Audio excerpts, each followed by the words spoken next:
Bonjour à tous, merci de nous retrouver en ce mardi 7 novembre. Il est midi pour 100% marché, votre rendez-vous hebdomadaire de décryptage de l'actualité économique et boursière.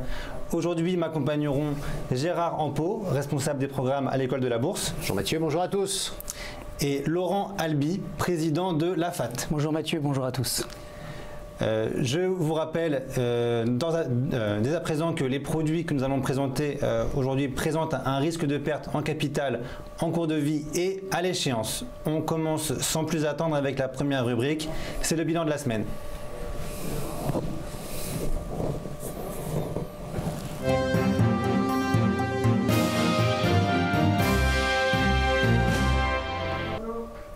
Alors Gérard, pour ce bilan de la semaine, tous les feux sont à l'orange, on va dire. Le marché, on ne sait pas trop ce qui peut se passer. Je t'écoute. Semaine intéressante qui à la fois nous alerte une fois de plus sur le niveau historiquement élevé et sur les succès que ne cessent de remporter les indices américains. Ne sont-ils pas trop? Et l'indice CAC 40 qui est revenu enfin à son niveau le plus élevé depuis 2008. Il a fait bien mieux avant. Donc la question qui se pose est toujours la même. Est-ce que les indices sont au niveau le plus élevé? D'abord, je répondrai que les records sont faits pour être battus. J'ajouterai que la croissance économique aux États-Unis, comme en zone euro, laisse espérer une sorte de continuité dans cette progression.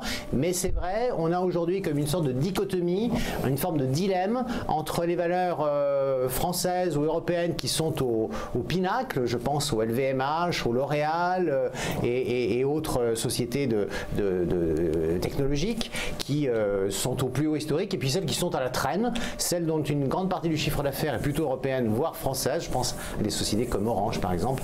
Et donc on a là finalement une sorte d'incertitude. On rappellera simplement qu'Alan Greenspan, 3 ans avant un crack, dénonçait déjà l'exubérance irrationnelle des marchés financiers. Il avait raison, mais 3 ans trop tôt. Donc ne nous affolons pas, la tendance est notre amie. Merci Gérard. Donc la tendance est notre ami, nous dit-il. Laurent va nous confirmer cela avec son analyse du CAC 40. Alors je vous confirmerai effectivement toujours que la tendance est notre amie. Donc en l'occurrence une amie haussière, puisque depuis le début du mois de septembre, nous avons un indice parisien, mais également aux États-Unis, également le Nikkei, qui est extrêmement fort en ce moment. Donc des indices boursiers qui sont tous à la hausse et qui ne présentent pas, en tout cas pour le moment, de signes évident de renversement. Alors la difficulté de ce CAC 40, c'est qu'il procède par palier. Donc si vous n'êtes pas dedans au moment où ça accélère, après vous risquez d'être un petit peu pris dans un immobilisme de court terme. C'est exactement ce qui est en train de se passer, puisque ça fait maintenant, depuis d'ailleurs la fameuse journée de la BCE, le 26 octobre, qu'il ne se passe plus grand-chose sur l'indice parisien. Alors cela dit, on est toujours au-dessus d'une moyenne mobile exponentielle à 10 périodes. C'est un indicateur intéressant parce qu'il est très réactif et il est rapide. Autrement dit, tant que nous avons des cours qui sont au-dessus, eh bien, il n'y a pas de souci majeur à se faire. Alors, ce que j'entends par là, c'est que bien évidemment, il peut y avoir des corrections qui seraient éventuellement des opportunités d'accompagner cette tendance sur des niveaux plus bas, mais il n'y a pas de figure de renversement à court terme suffisamment forte pour nous laisser penser qu'on pourrait rebaisser de manière très notable. Alors, les niveaux sur ce CAC 40, vous le voyez ici, c'est 5343. Tant qu'on est au-dessus, on est dans une dynamique qui est intacte. On voit que nous avions identifié dès la semaine dernière ce niveau de résistance à 5525. Les prix ont buté dessus et pour le moment n'arrivent pas à franchir ce niveau. On a ouvert un petit gap haussier, donc justement dans la foulée de cette journée BCE. Si on retournait sur les 5470, c'est-à-dire sur le bas de cette consolidation, eh bien c'est le premier niveau d'achat qui me semble intéressant. Si on l'enfonce, alors on pourra redescendre un petit peu au-dessus des 5400 points. Donc ce qu'on voit pour le moment, c'est que le CAC prend son temps. On est dans une phase de consolidation latérale.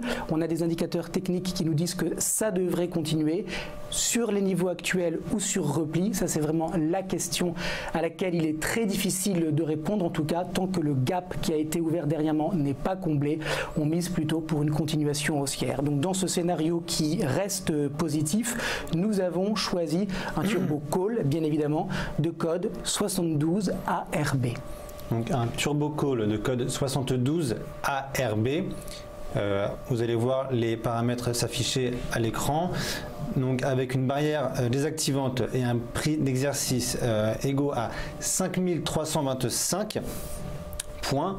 Le levier est à 27 et vous pouviez acheter ce turbo à 1,86 € ce matin lorsque l'indice parisien cotait 5509 points. On continue, Gérard, avec le deuxième point de ce bilan de la semaine. Une nouvelle alerte avec ce nouveau président de la Fédérale Réserve à partir du mois de février, désigné et qui reste à confirmer par le Sénat américain, désigné par Donald Trump, Jérôme Powell. Un drôle d'oiseau. Ni blanche colombe, ni gris faucon. Il n'est pas diplômé d'un doctorat d'économie, donc ce n'est pas un chercheur en économie comme l'étaient ses prédécesseurs. Lui, il a une carrière un peu à l'image de ce qui se passe aux États-Unis lorsqu'on sort des prestigieuses universités diplômées de droit ou de sciences politiques. Il a servi dans le public différentes administrations républicaines parce qu'il est républicain. Il a travaillé dans le privé à Wall Street dans des sociétés de gestion capital risque et c'est donc quelqu'un qui est à mi-chemin de ces deux univers. Et donc en cela, il est très représentatif de toute une série de personnages qui fluidifient les relations entre le public et le privé. Alors, ce qu'on peut simplement dire, c'est qu'il est plutôt partisan d'une dérégulation douce et dans la mesure où depuis quelques années il appartient au FOMC, Federal Open Market Committee, on sait comment il a voté, bien que républicain, il a toujours mis ses pas dans ceux de Janet Yellen, il a toujours voté comme les colombes pour la baisse des taux d'intérêt. Donc on peut imaginer, et ça sera mon souhait pour l'avenir, pour l'année 2018, que ce sera le changement dans la continuité. Merci Gérard. Laurent a décidé de nous faire une analyse de la paire de devises euro-dollar. Oui Mathieu, alors effectivement quand on parle de Fédéral Réserve, on parle du dollar et donc de l'euro-dollar et vous le savez ça fait 3 semaines qu'on est vendeur de 7 € face au dollar et pour le moment ce scénario de vente n'est pas démenti puisque vous le voyez à l'écran, il y a une figure de renversement qui s'est mise en place, qui a pris la forme d'une tête-épaule. Celle-ci a été validée sur cassure de la ligne de coût à 1,1660. On voit que les prix ont un petit peu stationné sous ce niveau. Je vais zoomer un petit peu pour vous permettre de bien voir. Vous voyez donc stationnement des prix sous ce support, tentative à 2 reprises de réintégration avec ces petites mèches de la zone de consolidation précédente et puis échec et on repart ce matin à la baisse. Autrement dit, nous avons un dollar qui devrait continuer de s'apprécier et par voie de conséquence un euro qui prend le chemin inverse.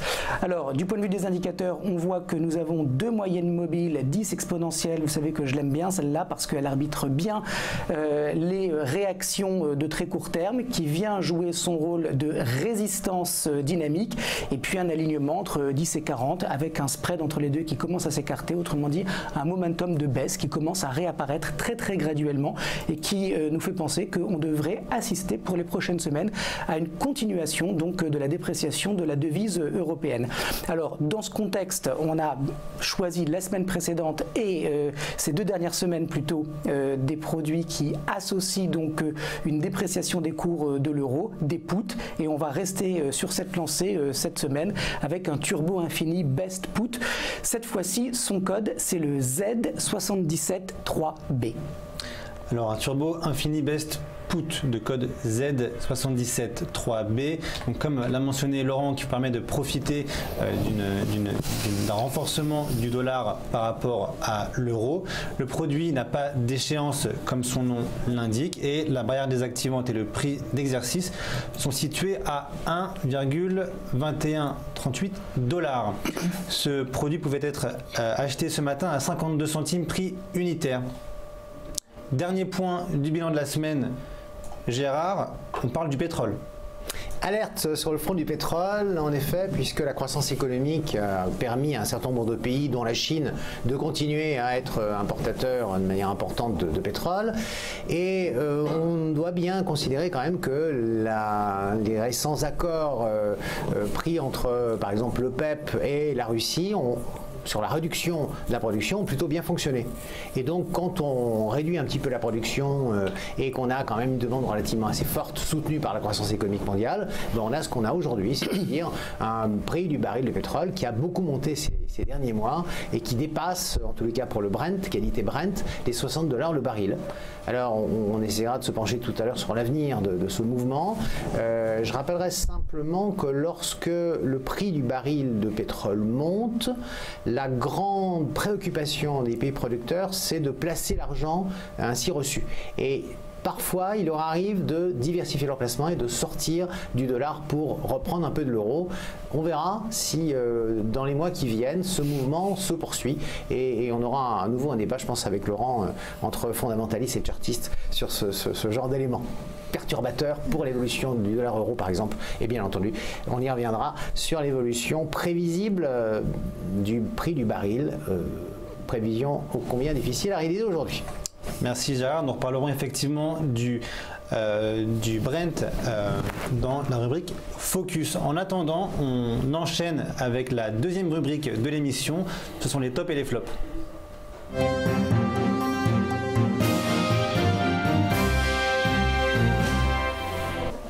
Les tops et les flops, donc, et on va commencer, Gérard, par nos tops.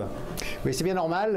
Et on va retrouver quelques valeurs pétrolières, alors que les grandes pétrolières mondiales nous annoncent des résultats à nouveau flamboyants, en tous les cas en très forte progression sur le troisième trimestre par rapport à 2016, sont passés par là à la fois la hausse du prix du baril de pétrole qu'on vient d'évoquer, mais aussi les très importants efforts de réduction de coûts réalisés par ces grands pétroliers. Eh bien, tout le secteur a tendance à se réapprécier. Je pense à Vallourec, je pense à Technip, FMC, qui l'un et l'autre, bien finalement, sont redécouverts par les marchés et pourraient terminer l'année finalement à des niveaux bien moins pires que ceux qu'ils ont traversés au cours de ces derniers mois. Donc, bien entendu, retour en grâce de l'ensemble du secteur pétrolier, y compris les équipementiers. Ensuite, on a Nexans. Alors, c'est plus une histoire de tuyaux, mais une histoire effectivement toujours de communication et de câbles. Et donc, Nexans bénéficie de cette croissance économique et des investissements qui sont réalisés un peu partout. Nous y reviendrons tout à l'heure avec l'analyse chartiste de la valeur. Renault, Renault bénéficie finalement de la sortie de l'État. L'État a ressorti les 4,7% du capital qu'il avait acheté il y a maintenant en 2015, c'est dire si l'État les a détenus un long moment. On rappelle simplement qu'il s'agissait de permettre à l'État de faire adopter une résolution qui lui donnait des droits de vote double après 2 ans de détention d'actions sous la forme nominative. Maintenant que c'est fait et que l'État a pu ressortir avec une plus-value, le cours du titre n'est plus bloqué par cette menace de vente des titres de l'État. Vivendi, eh bien ma foi, finalement, même deux personnages qui semblaient ne pas pouvoir s'entendre vont peut-être rapprocher leur point de vue. Je pense à Berlusconi et puis je pense à Bolloré. Il semblerait, d'après en tout cas les banquiers italiens, les banquiers d'affaires italiens, qu'on ne soit pas loin d'un accord entre Mediaset et Vivendi sur leur projet commun et inabouti à aujourd'hui de création d'une chaîne de télévision payante. Et puis ST Microelectronics, alors le nouveau mot d'ordre chez ST Microelectronics, c'est manger les pommes, parce que forcément, quand on est l'équipementier d'Apple et qu'on voit sortir le iPhone X ou 10, c'est comme vous verrez les uns les autres, on sait que l'attente est très forte. D'ailleurs, Apple annonce des délais de livraison assez longs. Apple a beaucoup de chance parce que ses clients sont des fidèles, ils sont capables d'attendre plusieurs semaines la livraison de leurs produits phares. Et on rappellera ici simplement que ST Microelectronics contribue au niveau de la reconnaissance faciale, donc à l'équipement de ces nouveaux iPhones. Voilà. Merci Gérard. Donc, comme Gérard l'a mentionné pendant son analyse donc, des titres top, Nexans est étudié par Laurent. Effectivement, alors cette semaine j'ai retenu Nexans. Alors rapide, historique, très beau parcours boursier en 2015 et 2016 et puis ça fait un petit peu plus d'1 an que le titre consolide de manière latérale. Alors ce qui est intéressant, c'est que on a une tendance donc de moyen terme qui semble semble reprendre, puisque vous le voyez, nous avons un trading range avec une résistance à 53,70 € qui pendant assez longtemps a gêné la progression des prix. C'était une zone de vente. Et puis récemment, notamment sur une recommandation de Goldman Sachs, il y a eu un nouvel appétit renouvelé pour le titre. Alors attention, c'est quand même depuis le début du mois de septembre que le titre monte. Donc c'est pas Goldman qui a fait qui a servi de catalyseur à la hausse actuelle. Cela dit, c'est grâce à cette recommandation que les cours ont réussi à faire un breakaway gap, c'est-à-dire à gaper au-dessus de la zone de résistance. On a, je vais le zoomer pour vous, ce chart des moyennes mobiles, vous le voyez là aussi, qui sont très bien alignées. Un mouvement directionnel qui est à 40, c'est une zone qui n'est pas encore de surachat mais qui montre un vrai momentum robuste sur la valeur. Et puis quand on descend un petit peu, on voit là aussi un RSI qui est à 80 avec des zones de support au-dessus de 40 à 45. Bon, tout ça, ce sont des signes de force qui nous montrent que le courant acheteur est fort sur Nexans et que pour les prochaines semaines, on devrait continuer d'assister à une appréciation des cours. Alors, c'est vrai que depuis ce breakaway gap, on est monté sur le titre. On avait un premier niveau de résistance à 58,97. Il a été testé aujourd'hui. Moi, je pense qu'on peut peut-être consolider un petit peu sur Nexans. Et si le marché nous faisait ce cadeau, c'est-à-dire de revenir sur la borne haute du gap haussier à 54,50 €, eh bien, ça serait une très belle opportunité pour rentrer sur le titre et l'accompagner pour les prochaines semaines, voire les prochains mois. Donc vous l'avez compris, un biais qui est haussier sur Nexans, et pour accompagner donc ce mouvement d'appréciation des cours, nous avons choisi aujourd'hui un Varan Call de code XD48B. Un Varan Call de code XD48B d'échéance mars 2018 avec un prix d'exercice je ne le vois plus, à 60 €. L'effet de levier est à 5,80, donc un levier moins important que les produits qu'on a pu voir jusqu'à présent. Un delta proche des 45, ce qui en fait un produit adapté. Vous pouviez acheter ce produit à 44 centimes ce matin lorsque l'action cotait 56,91 €. On enchaîne donc avec la deuxième partie de ces tops et de ces flops. Donc les fameux flops, ceux qui ont eu moins de chance cette semaine. Oui, alors finalement dans les tops, le secteur pétrolier est à la fête, et ben dans les flops, le secteur bancaire est à la peine. Il est à la peine dans la mesure où la banque de financement et d'investissement n'a pas bénéficié de la volatilité suffisante sur les marchés financiers pour apporter des résultats à l'ensemble des banques. De la même manière, les taux d'intérêt sont toujours relativement bas, même toujours très bas, et donc en termes de taux d'intérêt, en termes de banque de détail, en termes de réseau, les résultats sont médiocres. Donc on a une Société Générale qui nous annonce des résultats en baisse de manière assez significative au cours du troisième trimestre, et puis une BNP qui n'est pas au milieu de sa forme non plus, ce qui fait qu'on les retrouve dans les flops. Je laisserai Laurent revenir sur le sujet est parfois glissant. Gemalto, c'est la sécurité au niveau de tout ce qui est monétique et tout ce qui est carte, et qui subit en ce moment une baisse de son chiffre d'affaires au niveau des cartes SIM et puis au niveau de tout ce qui concerne la commercialisation. Sanofi n'est pas au mieux de sa forme, là non plus. C'est une année très moyenne pour cette Big Pharma, avec des résultats qui sont légèrement inférieurs à ceux que le consensus attendait, donc pas une grande année. SEB, la croissance organique est toujours très forte. Voilà une belle société qui continue de se développer, qui fait beaucoup de recherche et développement, qui est toujours vraiment sur tous les fronts et qui trouve de nouveaux produits pour libérer la ménagère et les ménagers, puisqu'aujourd'hui on va confondre les deux genres. Et puis Air France, Air France, on ne revient plus sur son parcours époustouflant depuis le début de l'année. Par contre, si les résultats du troisième trimestre sont assez corrects, les promesses de réduction de coûts ont relativement peu convaincu les investisseurs. C'est peut-être une des raisons de la légère faiblesse de cette semaine. Voilà ce qu'on peut dire sur les flops. Sur les flops. Merci Gérard. Pardon. Laurent a pioché dans le secteur bancaire pour faire son analyse. Il a sélectionné le titre Société Générale. Oui Mathieu, Société Générale qui a littéralement été punie par le marché suite à des résultats qui ont été jugés décevants par les analystes et puis des problèmes de litige et une provision de 300 millions d'euros supplémentaires faite par la banque pour pouvoir couvrir ces problèmes. Alors Société Générale qui pour le moment donc est mal orientée puisque vous le voyez à l'écran, le titre dans un premier temps, vous le voyez, était dans une zone de trading range depuis le mois de mai, c'est-à-dire une zone de tendance plate où il n'y avait pas grand-chose à faire sauf payer les supports et vendre les résistances.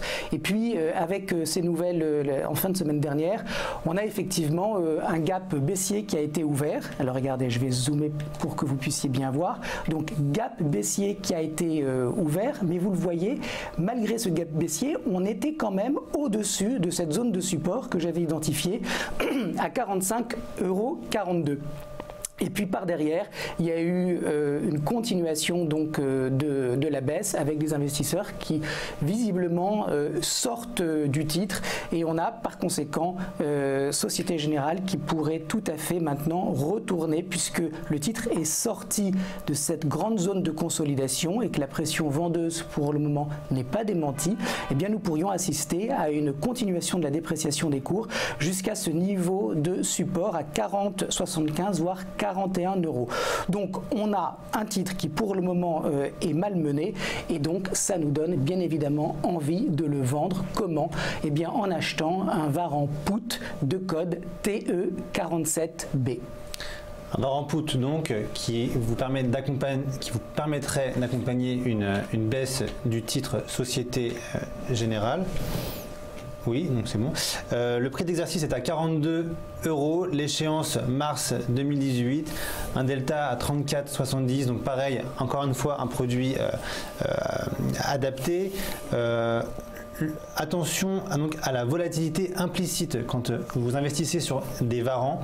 C'est un paramètre très important. Donc, lorsque cette volatilité implicite augmente, le varan aura tendance à se valoriser. Donc, et inversement, donc, si la volatilité baisse, peu importe que ce soit un put ou un call. Vous pouvez retrouver cette volatilité dans le petit tableau caractéristique que vous voyez donc là sur ce slide et sinon sur la page produit sur notre site.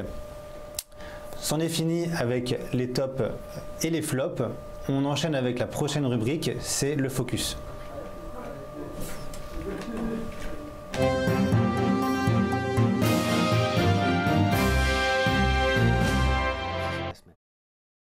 Comme ça. Focus donc sur l'investisseur de la semaine que j'ai failli oublier. Je vous rappelle, le challenge a lieu, commence tous les mardis et s'arrête le lundi suivant. Vous sélectionnez un de nos produits et nous évaluons donc la performance réalisée entre le mardi et le lundi. Le vainqueur, donc celui qui a la meilleure performance, reçoit ce petit mug, hop, ici, 100% marché, investisseur de la semaine. C'est top. C'est top pour prendre son café, son thé, son chocolat chaud, ce que vous voulez. Et cette semaine, notre gagnant, cher Laurent. Eh bien, c'est Olivier. Bravo Olivier. Bravo Olivier. Très beau trade et très belle performance avec un produit adapté sur Vallourec. Alors le titre était bien mal orienté ces derniers mois et ces dernières semaines et il semble que nous assistions à un retournement de tendance puisque regardez, nous avons ce dernier sommet de contre-tendance qui a été largement dépassé. Donc vous le voyez, nous avions des creux et des sommets qui étaient baissiers. Maintenant, nous avons deux sommets qui sont haussiers et nous avons également deux creux qui le sont également avec un dépassement de résistance, un dépassement d'une ligne de tendance oblique baissière et puis toutes ces bougies blanches qui s'enchaînent les unes derrière les autres. Ça nous montre bien qu'il y a un changement de perception sur Vallourec de la part des investisseurs et Olivier l'a bien compris puisqu'il est rentré, regardez, je vais zoomer. il est rentré sur cette très belle bougie d'avalement haussier. Alors elle était difficile à appréhender cette bougie parce que regardez, elle n'est pas sur un niveau de support, elle est un petit peu comme ça au milieu de nulle part.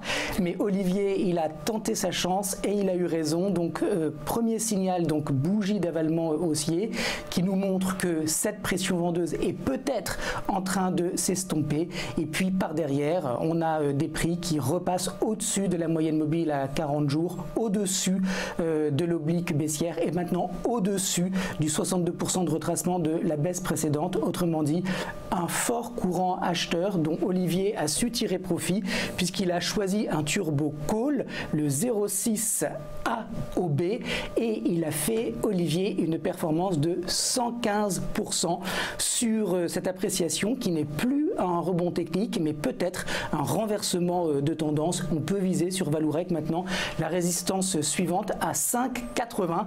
Bravo Olivier et on espère vous revoir bientôt avec un trade aussi beau. Effectivement, félicitations Olivier, je pense que c'est la performance record depuis que le challenge a été lancé. On continue donc avec le vrai focus en deux parties. La première sur les matières premières, le Brent. On reste dans le tuyau, dans le tuyau de pétrole, puisque bien entendu on a en ce moment donc le prix du baril de pétrole qui a franchi les $60 le baril. La réunion de l'OPEP en fin du mois de novembre sera intéressante à suivre. D'abord pour essayer de décrypter ce qui se dira et puis essayer d'anticiper si les énormes efforts faits par les principaux pays producteurs pour limiter leur production vont continuer. Parce que à 40 ou à $50, c'est quelque chose, mais à $60, on perd beaucoup d'argent finalement. Et donc peut-être que certains sauront tenter demain de produire au-delà de leur engagement de limitation de la production. Et puis bien entendu, dès que le prix du baril de pétrole remonte, on songe immédiatement aux producteurs américains de gaz et de pétrole de schiste. Et donc eux sont à la fête, puisqu'ils ont réussi à faire baisser leur coût de production, tout à fait importante. Donc on a des régions aux États-Unis où la production a été quasiment arrêtée, qui recommence à être à nouveau porteuse. Et donc on pourrait avoir une participation non négligeable du gaz du pétrole de schiste américain qui revienne. Donc pour peu que le prix du baril reste à ces niveaux déjà significatifs. Parfait. Merci beaucoup Gérard. On va passer à une analyse de Laurent donc sur le Brent. Effectivement Mathieu. Alors puisqu'on parle du pétrole, on va essayer de regarder ensemble si on peut encore faire quelque chose. Pourquoi encore? Eh bien parce que l'appréciation est très forte. Depuis les points bas du mois de juin, on doit être à peu près à 45% de hausse sur le prix du baril. Et on peut se demander, donc on peut se poser la question de la légitimité de rentrer encore sur le Brent.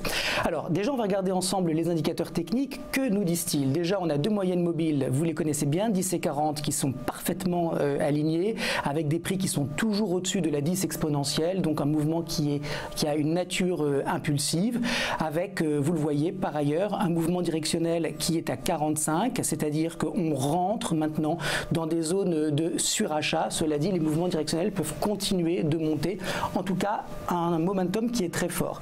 Par ailleurs, on a également un RSI à 80 avec un support à 45, c'est un RSI de marché haussier. Donc en regardant la structure du prix, on voit qu'il n'y a pas de figure de renversement. Ce qui est un petit peu gênant sur le Brent, c'est finalement cette dernière bougie. Alors cette dernière bougie, elle vient en conséquence de cette révolution de palais qui a eu lieu récemment en Arabie Saoudite. C'est pas le sujet de cette émission, mais les investisseurs considèrent que c'est un nouveau gisement de tension politique qui pourrait supporter les cours. Donc on a cette très grande bougie blanche. Qu'est-ce qu'elle nous dit? Qu'il y a beaucoup d'opérateurs qui sont déjà longs, et quand il y a trop d'opérateurs qui sont longs, eh bien il n'y a plus personne pour continuer de porter la hausse. Autrement dit, on est sous une résistance à $65 et on pourrait tout à fait assister à une petite correction. Alors je suis très gourmand, la correction idéale, ça serait le retour sur ce niveau à $60. C'est le dernier support significatif. Si effectivement on revenait sur ce niveau, ça serait une excellente opportunité d'accompagner la hausse du Brent. Je pense malheureusement qu'on ne va pas assister à un tel repli. Si on revenait dans cette zone autour des 62, eh bien on pourrait tout à fait essayer de rentrer avec un stop, vous l'avez compris, qui est tout trouvé, hein, qui est sous ce dernier petit pivot à 60 $. Alors les prochaines cibles sur le Brent, c'est 65 $. On pourra monter peut-être un tout petit peu plus haut. Je ne m'engagerai pas trop là-dessus, mais on est en face d'une tendance qui est très forte. Et le précepte de base de l'analyse technique, c'est qu'on ne sait pas jusqu'où une tendance peut aller et que tant qu'elle ne donne pas de signe de renversement, il faut s'insérer à l'intérieur.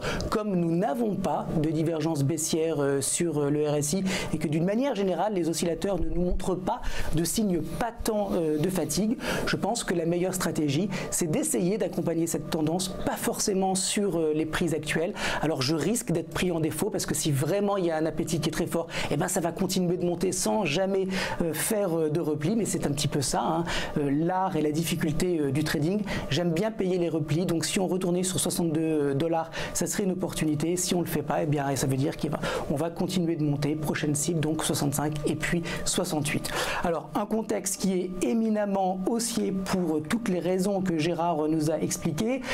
Donc on va choisir un VAR en call, on va pas être contrarien, c'est trop tôt. Alors c'est peut-être un petit peu trop tard pour acheter, en tout cas c'est beaucoup trop tôt pour vendre. Donc un VAR en call de code 62 AAB.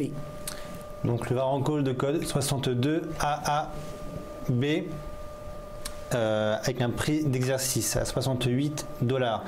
Échéance avril 2018, un delta à 39, toujours adapté, un effet de levier à 11,5. La volatilité implicite, elle est à 21%. Toujours à surveiller pour les varans. Vous pouviez l'acheter à 1,83 ce matin lorsque le Brent était à 62,80 $. Deuxième partie de ce focus. Gérard, on a brièvement parlé lors de la rubrique précédente. Je te donne la parole, Gérard. Oui, ben, en retour sur les décisions de l'État de céder une partie de son portefeuille de participation pour financer un fonds d'investissement dans les nouvelles technologies. Donc, après Engie, c'est Renault qui vient faire l'objet de la part de l'État d'une vente de 4,7% des actions, du capital de Renault.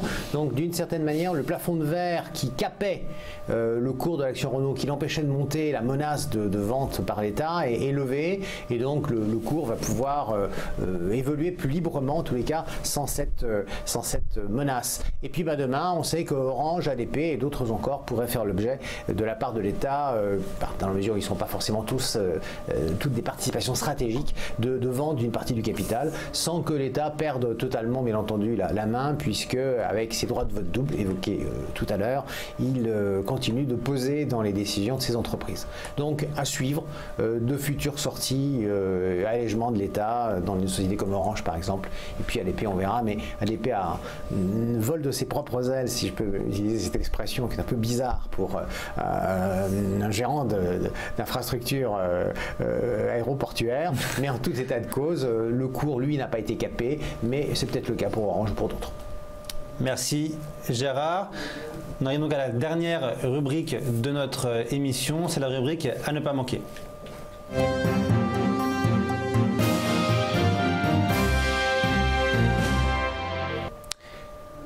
Que faut-il suivre cette semaine, Gérard? Alors, cette semaine et dans les semaines qui viennent, c'est bien entendu l'hypothèse d'un nouveau relèvement des taux au niveau de la Fédérale Réserve aux États-Unis, dans la mesure où l'activité économique continue d'être très porteuse. On a tous entendu parler, évoquer en tous les cas, le projet de diminution de la fiscalité de l'impôt sur les sociétés pour les sociétés américaines, l'objectif étant de passer de 35 à 20%. Attention, ce qui sortira des discussions parlementaires, ne dit-on pas que la Chambre des représentants, c'est le cimetière des projets de loi. Et donc on verra ce qu'il en sortira réellement. Et puis enfin, la Banque d'Angleterre vient de rompre après 10 ans de taux très bas. Elle a relevé ses taux. Et elle, dans un véritable dilemme. Faut-il, avec bien entendu les menaces que font peser le Brexit, continuer de supporter, et en tous les cas d'anticiper un ralentissement économique assez marqué aux États-Unis, ou faut-il Au Royaume-Uni. Au Royaume-Uni, qu'est-ce que j'ai dit? Merci beaucoup, Laurent. Ouais, Laurent suit ce que je dis, ça fait plaisir. Donc, au Royaume-Uni, où faut-il combattre, et c'est l'objectif d'une banque centrale, un niveau d'inflation arrivé à plus de 3%, ce qui est le cas, là encore, au Royaume-Uni. Et donc, la Banque d'Angleterre a choisi, dans un premier temps, d'essayer de faire rentrer l'inflation dans le rang, et donc à remonter ses taux. Y aura-t-il d'autres relèvements de taux? Nous le verrons. Quant aux statistiques, eh bien, nous aurons des statistiques sur la zone européenne avec les ventes de détail, donc on saura réellement si le consommateur est toujours au rendez-vous. Et puis en Allemagne, les commandes industrielles, la production industrielle, des éléments tout à fait importants pour la locomotive de l'économie européenne. Et aux États-Unis, la confiance des consommateurs du Michigan, tant il est vrai que la psychologie fait tout dans une économie. Parfait. Merci Gérard, merci Laurent. Donc, merci Mathieu. Nous arrivons à la fin de l'émission. Vous retrouverez jeudi prochain, donc ce jeudi, le 9, Laurent et Falco pour la revue technique des marchés hebdomadaires, donc jeudi soir à 18h. Et mardi prochain, ce sera Falco, normalement, qui présentera l'émission à midi, comme toutes les semaines. Merci beaucoup et je vous souhaite à tous une excellente journée.